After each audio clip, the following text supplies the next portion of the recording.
Бид тээврийн цагдаагийн албанаас албан үргээ гүйцэтгэж яваад хүнд болон хөнгөн бэртэл авсан мөн амь насаараа хохирсон цагдаагийн албан хаагчдын талаарх мэдээллийг авлаа. Энэхүү мэдээллээрээ замын хөдөлгөөнд оролцож байгаа жолооч нар дүрмээ баримталж анхаарал болгоомжтой замын хөдөлгөөнд оролцохыг сэрэмжлүүлж байна.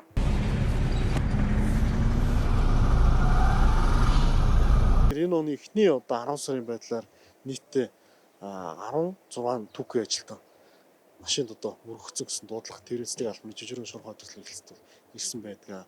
1970 оноос 2016 оны хооронд 16 замцтай албаагч зам дээр үүрэг гүйцэтгэж чад автомашинд дайрагдж амьсны хүрсэн харамсалтай тохиолдол бүрдсэн байдаг. За сүүлийн 3 жилийн байдлаар 45 албаагч зам дээр үүрэг гүйцэтгэж чад автомашинд мөрөгдөж хүнд хөнгөлбөр хүртлийн төлөвсөн байдаг. Манай албаагч бол одоо гэмт согсдлын үндэсний төвд хитэн эмчилүүлж байна. Тэгэхээр 2021 оны 11 сарын 7-ны 16 цагийн орчимд бол Баянгол дүүргийн 14 дугаар хороо ахуйцлын уулзалт дараа албан үүсгээд байж байгаа үед бол Брус марк автомашин бол мөрөж гэмтээсэн байгаа. За яг одоо бол ус зэрэг хэрэг хүртэх мөрдөн байцаалтай шатанда шалгалтаа явж байна. За шалгалтын явцад бол тухайн жил бас санаатай буюу санамсар болгоомж өгсөн нь тогтоогдно. Тэгэхээр яг өнөөдрийн байдлаар бол гэмтийн зэрэг бол тогтоож шүүх шинжилгээнээс бол хараахан гараагүй байна. Гэхдээ албаагчийн бол устсан байдлаар бол нуруу нугсанд бол гэмтэл үүссэн. Яг энэ чиглэлээр имжлүүлж байгаа гэсэн мэдээлэл өгсөн байна. Сүүлийн 3 жилийн энэ 45 албаагчийн 10 албаагч нь содгоор тээвэр хэсэлцлээдсэн жолоочд мөргүүлж гэмтэл бэртэл авсан байдаг.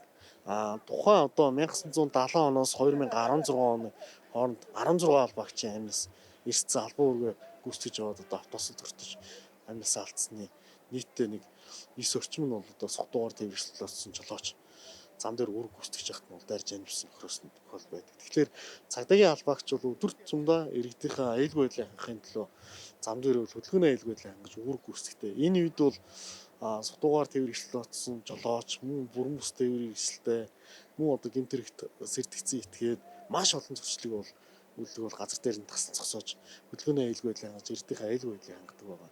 Энэ оны эхний 10 сарын байдлаар улсын хэмжээнд 29,040 содгоор тээвэр хэсэлцлээдсэн жолоочийг тасалсан зогсоосон байдаг.